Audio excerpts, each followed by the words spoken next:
Friends, welcome to next lecture. बेटा अब हम न्यूमेरिकल्स करेंगे और टॉपिक है कॉम्बिनेशन ऑफ रेजिस्टेंसेस। रेजिस्टेंस की ग्रुपिंग की बात करेंगे। तो सीरीज़ और पैरेलल आपको बता रखा है। तो रेजिस्टेंस की ग्रुपिंग हम सीरीज़ में करते हैं तो इक्विवेलेंट रेजिस्टेंस जो हमारे पास होता है वो सभी का अलजेब्रिक सम होता है, और जब पैरेलल में करते हैं तो सम ऑफ रेसिप्रोकल्स होता है। हम आज जो क्वेश्चन इस लेक्चर में पढ़ने वाले हैं सिर्फ ग्रुपिंग ऑफ रेजिस्टेंस के बारे में बात करूँगा मैं।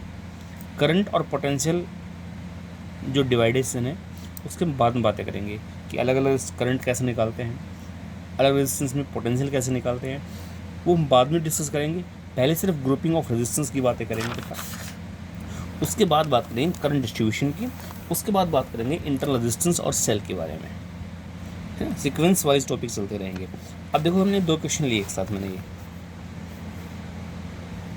आपके पास एक ये वाला क्वेश्चन है, एक लेटर ए है अल्फ़ाबेट, उसकी अलग अलग आर्म रेजिस्टेंस लगा रखा है 5 ओम 5 ओम 10 ओम 5 ओम 5 ओम। कहते हैं कि पॉइंट ए और बी के बीच में रेजिस्टेंस निकालना है, इक्विवेलेंट कितना है बेटा। ए और बी के बीच का इक्विवेलेंट रेजिस्टेंस आपको बताना है कितना आएगा। अब यही डायग्राम थोड़ा सा कंफ्यूज करने के लिए जो एग्ज़ाम में आता है इधर भी आ जाता है, इसलिए मैंने दोनों एक साथ लिए ताकि आप लोग कन्फ्यूजन दूर हो जाए। ये भी लेटर वैसा ही है 5 ओम 5 ओम 5 5, लेकिन बीच में जो है ये देखो, ये यहाँ पे रेजिस्टेंस नहीं है इसमें, और इसमें अभी रेजिस्टेंस है। इसमें तो है और इसमें नहीं है, समझ गए। तो दोनों को सोल्व कैसे करेंगे, पहले फर्स्ट पे आते हैं बेटा। देखो इनके नाम डाल दिए मैंने, R1 R2 R3 R4 R5। अगर आप देखें ध्यान से तो यहाँ से लेके यहाँ तक एक ही पाथ है, तो R4 R5 तो सीरीज़ में हो गए। सीरीज़ में कैसे बताया था मैंने कि दोनों का एक एक आपस जुड़ जाए और एक एक फ्री हो जाए। दोनों रेजिस्टेंस का एक एक एंड तो आपस में जुड़ जाए और अगला एंड अलग अलग चला जाए, तो सीरीज़ में हो गए बेटा। ये यहाँ से कोई नया पॉइंट नहीं निकला है, तो दोनों सीरीज़ में ही। सीरीज़ में डायरेक्ट सम कर देंगे तो R4 प्लस R5 दोनों 5 ओम के हैं, तो 5 प्लस 5 बेटा 10 ओम। इन दोनों का जो इक्विवेलेंट आएगा वो मैंने यहाँ लिख दिया 10 ओम। ये 10 ओम का नीचे था, इन दोनों का ये है 10 ओम। अब ये 10 किस में होगा बेटा, पैरेलल में। पैरेलल में कैसे ऐड करेंगे 1/10 1/10, तो ये भाई 2/10 यानी कि 10/2 5, दोनों का पास कहेगा 5 आ जाएगा। या फिर R1 R2 upon R1 plus R2 10 × 10 upon 10 plus 10 100/20 equal to 5 ohm बेटा। इन दोनों को हटा के आप एक लगा लोगे, अब ये बचेगा 5 ओम का बीच में। ये तो आपके एज इट इज़ है, ये 5 ओम ये 5 ओम एज इट इज़ होगी। पॉइंट ए और बी, पॉइंट ए और बी, पॉइंट ए और बी, ये तो 5 ओम बेटा। ये 5 ओम बीच में इन सबका रिजल्टेंट आ गया। अब यहाँ से यहाँ तक सिंगल पाथ सारे सीरीज़ में है, 5 + 5 + 5 15 ओम आपका आंसर आ गया। पहले वाले पार्ट को मैंने सोल्व कर दिया। अब चलते हैं सेकेंड पार्ट पे। सेकेंड पार्ट में डिफरेंस क्या था कि बीच में आपके पास ये लाइन थी। अब क्या है, ये एक वायर है और मैंने पढ़ा रखा है कि जो आपके पास कनेक्टिंग वायर है, कंडक्टिंग वायर, उसके अक्रॉस पोटेंशियल ड्रॉप होता नहीं है, बिकॉज उसका रेजिस्टेंस हम 0 मान के चलते हैं। इसका मतलब इस पूरे वायर पे पोटेंशियल सेम है, यहाँ भी यहाँ भी यहाँ भी यहाँ भी यहाँ भी यहाँ भी। तो हम इन दोनों पॉइंट्स को बोलते हैं these are at same potential. और जिन पॉइंट्स का पोटेंशियल सेम होता है आप उनको आपस में कनेक्ट कर सकते हैं। तो बेटा मतलब क्या हो गया कि ये और ये पॉइंट दोनों सेम पोटेंशियल पे हैं, तो इसको मैंने आगे सोल्व किया हुआ है। आ जाओ, ये पॉइंट और ये पॉइंट दोनों पॉइंट सेम पोटेंशियल पे हैं, दोनों के हमारे पास है सेम पोटेंशियल के ऊपर हैं, इसलिए दोनों को हम आप जोड़ सकते हैं। These points are connected by a wire, both have same potential so can be connected directly. जब बेटा इन दोनों को आपने डायरेक्टली जोड़ दिया, एक एंड यहाँ पे था, ये रहा, और दोनों का एक एंड आपका यहाँ बन गया। अब देखो अगर करंट यहाँ से जाके यूँ वापस आएगा, वापस फिर मिल गए। अब मैंने आपको बताया था शॉर्ट सर्किट वाला केस, ये सीधा निकल जाएगा करंट इसमें से। भाई जो करंट यहाँ से आएगा वो सीधा यहीं से निकल जाएगा। शॉर्ट सर्किट वाला केस याद करो बेटा एक बार, ऊपर तो करंट जाएगा नहीं, इट मीन्स दोनों काम नहीं करेंगे। तो जो आपका बेटा यहाँ से करंट आया और यहाँ से चला गया, ये दोनों काम नहीं कर रहे, इसका मतलब सिर्फ दो ही बच गए, एक ही और एक ही। ये पॉइंट ए, ये पॉइंट बी, ये दोनों किस में हुए, सीरीज़ में। 5 + 5 क्या होगा 10 आपका आंसर आ जाएगा। 5 + 5 सीरीज़ में डायरेक्ट ऐड करते हैं तो आपका आंसर कितना आएगा 10। तो देखो दोनों में डिफरेंस क्या है, एक का आंसर 15, एक का आंसर 10 है। इसमें एक लॉजिक बढ़ गया है कि शॉर्ट सर्किट बीच में कहीं ना कहीं हो गया है बेटा। ठीक है, अब एक जो ग्रुपिंग आती है वो इस टाइप से आती है, अलग अलग टाइप कराता हूँ आप। ये रेजिस्टेंस हैं 1 2 3 पॉइंट ए और बी के बीच में, लेकिन क्या किया गया, पॉइंट ए से एक वायर लेके जोड़ दिया इस पॉइंट पे, पॉइंट बी से यहाँ लगा दिया। अब कहता है कि ए और बी के बीच का रेजिस्टेंस बताओ कितना होगा। अगर बेटा ये वायर नहीं होते, देखो ये एक सिंपल वायर है, ये भी एक सिंपल वायर है, अगर ये वायर नहीं होते तो तीनों सीरीज़ में थे, लेकिन क्या किया गया, वायर लगा दी गई। इसका मतलब क्या हो गया, अब अगर मैं पॉइंट सी और डी डाल दूँ तो ध्यान से देखो, जो पॉइंट ए है वो पॉइंट डी से जुड़ा है डायरेक्टली, तो पॉइंट ए का और डी का पोटेंशियल सेम होगा। ऐसे ही जो पॉइंट बी है वो सीधा जुड़ा हुआ है पॉइंट सी से, तो पॉइंट बी और पॉइंट सी का पोटेंशियल भी क्या होगा, सेम होगा बेटा। अब जिनका पोटेंशियल सेम होता है उनको हम साथ लिख सकते हैं, V A equal to V D, V D equal to V C. तो मैंने 2 पॉइंट लिख लिए बेटा, एक लिए मैंने ए और डी का पोटेंशियल सेम था, मैंने यहाँ लिख लिया, बी और सी का सेम है, इसको मैंने यहाँ लिख लिया। अब देखो ए डी और बी सी, ए डी एक साथ हो गया और बी सी एक साथ। अब ध्यान से देखें, ए और सी के बीच में 3 ओम का रेजिस्टेंस जुड़ा हुआ है, तो बेटा ए इधर है, सी इधर है, 3 ओम हो गया। उसके बाद सी और डी के बीच 6 ओम का है, तो सी और डी, ये सी और डी 6 ओम बीच में हो गया। उसके बाद आपके पास आता है डी और बी के बीच में 2 ओम का है, तो डी और बी के बीच में 2 ओम का है। अब तीनों किस में दिख रहे हैं आप लोगों को, पैरेलल में, सभी का लेफ्ट एक पॉइंट पे, राइट एक पॉइंट पे, तो बेटा तीनों पास किस में हो गई, पैरेलल में हो गई। अगर ये तीनों पैरेलल में हैं तो इक्विवेलेंट आपको निकालना आता है 1/3, 1/6, 1/2 इक्वल टू, ये आपके एलसीएम ले लोगे तो 1 आंसर आएगा, रेसिप्रोकल भी 1 ही आएगा। तो आर इक्विवेलेंट आपके पास कितना हो गया, 1 ओम आ गया। इस क्वेश्चन का आंसर आएगा 1 ओम। अब क्वेश्चन तो वही है, थोड़ा सा चेंज कर दिया, डायग्राम देखो ये वाला समझ जाओगे। वही 3 रेजिस्टेंस हैं 1 2 3।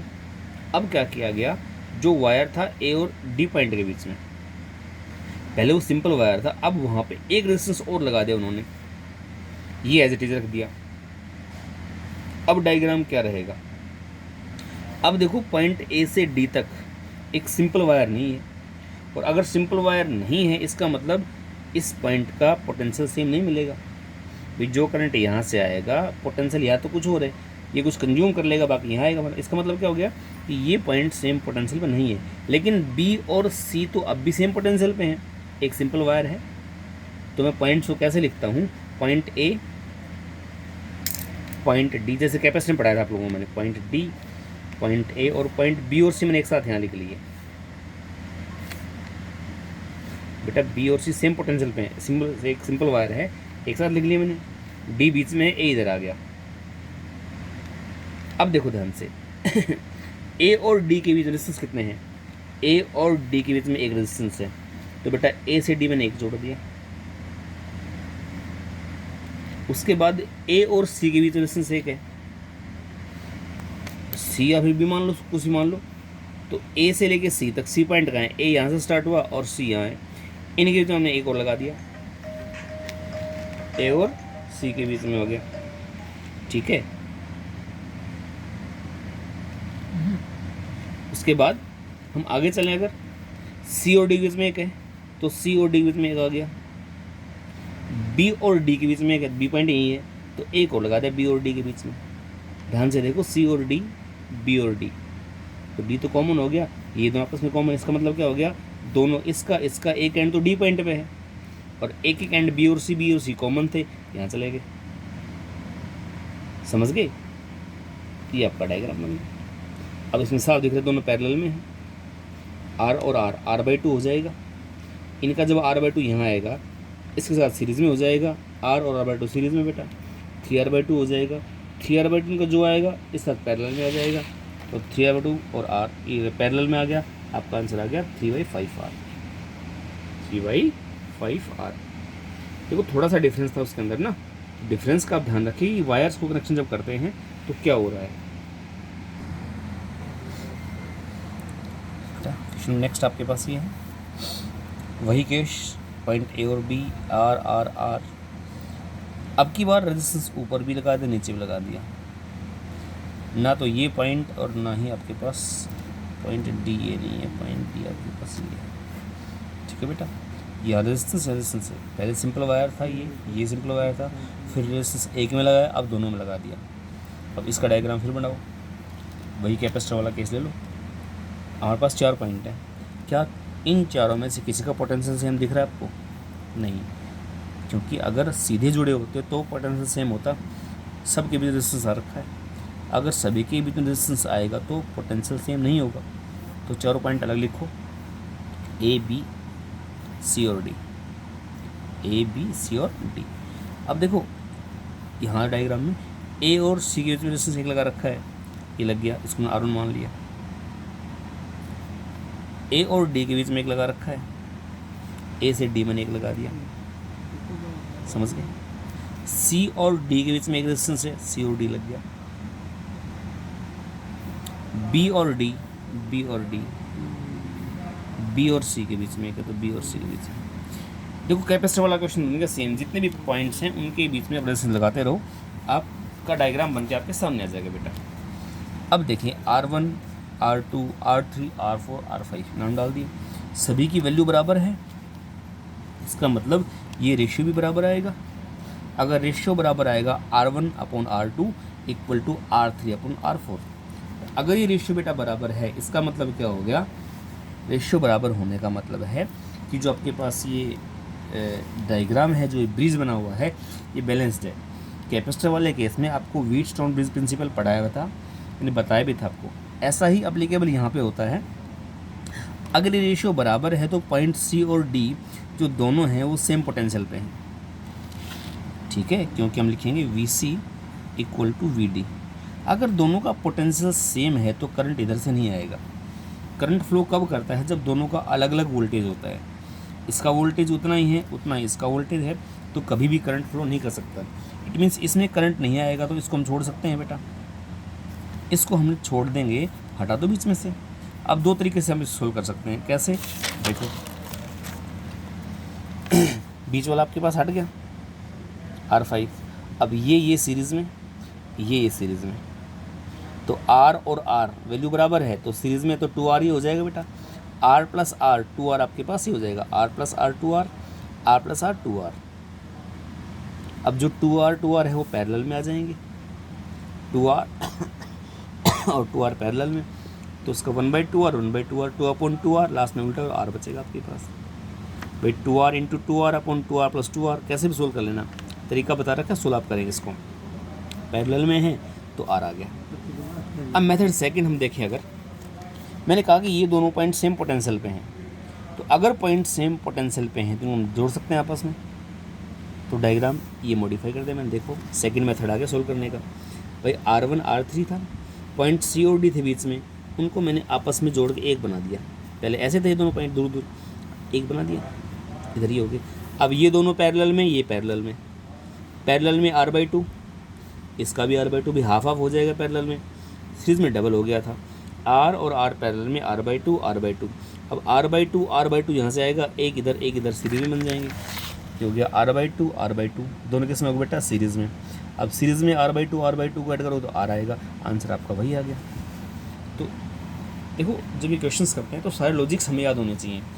कुछ लॉजिक्स ऐसे जो क्वेश्चन को बड़ा इजी कर देते हैं, रटोगे एज इट इज़ तो प्रॉब्लम आ जाएंगी। हो सकता है जो मैंने लॉजिक पढ़ाए हैं एक लॉजिक और लग जाए कोई, और इससे भी आसान क्वेश्चन हो जाए। तो लॉजिक्स पे आप अच्छे से फोकस रखें, कौन कौन से लॉजिक आपको पढ़ाए थे पहले थ्योरी में, इसलिए मैंने पहले आपको थ्योरी पढ़ाई है बेटा। न्यूमेरिकल्स में बाद में इसलिए करवा रहा हूँ ताकि जितने लॉजिक पॉसिबल हम लगा सकें, ठीक है। अब अगला क्वेश्चन आपके पास है, एक इंपॉर्टेंट ऐसा क्वेश्चन है, ऐसा क्वेश्चन आपके यूटी में भी आया था कैपेसिटर वाले में। कैपेसिटर में रेजिस्टेंस में सेम केस अप्लाई होते हैं, बस इनका कॉम्बिनेशन डिफरेंट होता है, सीरीज़ और पैरेलल का जो रिजल्ट है अलग अलग आता है। अदरवाइज़ जो इनका कॉम्बिनेशन है, जो इनके लॉजिक हैं लगभग सेम होते हैं। एक आपको पॉइंट दे ए और बी, इनके बीच में रेजिस्टेंस फाइंड करना है, और ये अलग अलग आर्म लगा के दिखा दिया आपको। अब यहाँ और यहाँ निकालें। अब देखें तो ना तो कहीं सीरीज़ दिख रही है और ना कहीं पैरेलल, कन्फ्यूजन हो गया भाई। अगर मैं यहाँ से चलता हूँ तो एक पॉइंट यहाँ, एक पॉइंट यहाँ चला गया, ना तो सीरीज ना ही पैरेलल, ना ही कोई शॉर्ट सर्किट हो रहा है। ऐसे केस में हम क्या करेंगे बेटा, ऐसे केस के लिए हम बात करते हैं, देखो ध्यान से, इसको बोलते हैं सिमेट्रिकल सर्किट्स होते हैं ऐसे, जिनमें सिमेट्री कंडीशंस कंप्लीट होती हैं। जो बेटा करंट यहाँ से गया, कुछ करंट यहाँ से जाएगा, कुछ करंट यहाँ से जाएगा, क्योंकि ये वैल्यू बराबर है, तो जो करंट यहाँ से गया था वो इक्वल वैल्यू में डिवाइड हो जाएगा। इतना ही यहाँ, इतना ही यहाँ, वो यहाँ से आएगा।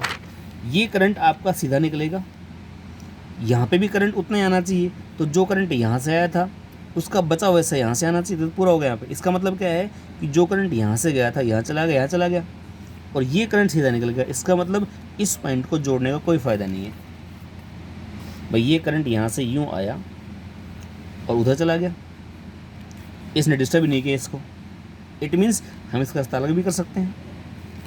तो symmetry shows that I D C equal to I C E, ये डी सी और सी ई करंट बराबर हैं। अगर करंट बराबर है तो बेटा आपके पास क्या हुआ, देखो यहाँ से कुछ करंट आता, कुछ यहाँ से ऐड होता, तो हम अलग बात रखते।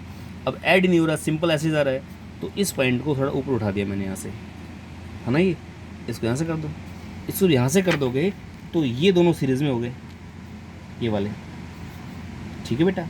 ये सीरीज़ में और नीचे वाले दो सीरीज़ में, ये पॉइंट ए, ये पॉइंट बी, ये पॉइंट सी, ये पॉइंट डी, ये point R, R two R, इसका पैरेलल में हो गया, नीचे वाला भी आर बन गया। अब डायग्राम देखो, ये तो पॉइंट डी है, ये पॉइंट ई है, सॉरी चलो कुछ भी मान लो, हाँ डी मान लिया मैंने, ए भी मान लिया। तो डी और ए के बीच में आर है, प्लस इन दोनों का 2r हो गया। डी से ए के बीच में आर, डी से ए के बीच में आर, ई से बी तक आर, ई से बी तक आर, नीचे आर आर 2r हो गया।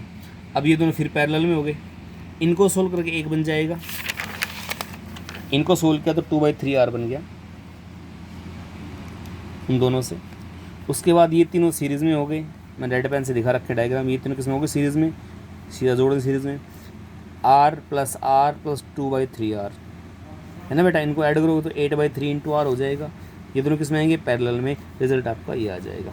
मैथमेटिकल आप लोग सोल्व कर सकते हो इसको अच्छे से। नोट्स आपको भेज चुका हूँ ऑलरेडी पहले ही, ताकि आप नोट कर लें, समझ लें साथ साथ।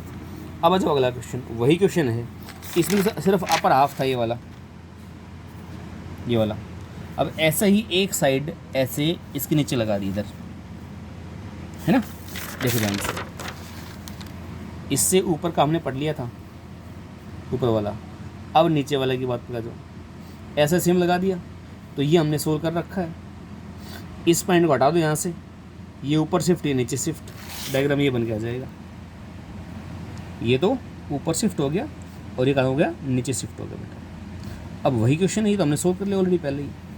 ऐसे देखो, इसका हमने जो सोल्व किया था, इस ये रहा, इधर देखा हमसे, ये बेटा सोल्व हुआ था हमारे पास, ये आया था 8r/3। तो इस ऊपर वाले का जो आपका आंसर आएगा, इसका जो रेड पेन से मैंने इसको ब्लॉक कर रखा है, ये वाला, ये आपके पास आएगा 8r/3। इसका आएगा 8r/3। नीचे वाला कितना आएगा, 8r/3, ये 2r। इसका डायग्राम नीचे की तरफ आ जाए, ये बन जाएगा 8r/3, 2r, 8r। ये सारे पैरेलल में हो गए। पैरेलल में ऐड कैसे करते हैं, रेसिप्रोकल्स। तो 3/8r + 1/2r, 3/8r। एलसीएम बेटा 8r आ जाएगा। 3, 4 + 3, 4, 3, 7, 3, 10, 10/8r। लास्ट में उल्टा करोगे तो 8r/10, 2 4 जा, 2 5 जा, 4/5r।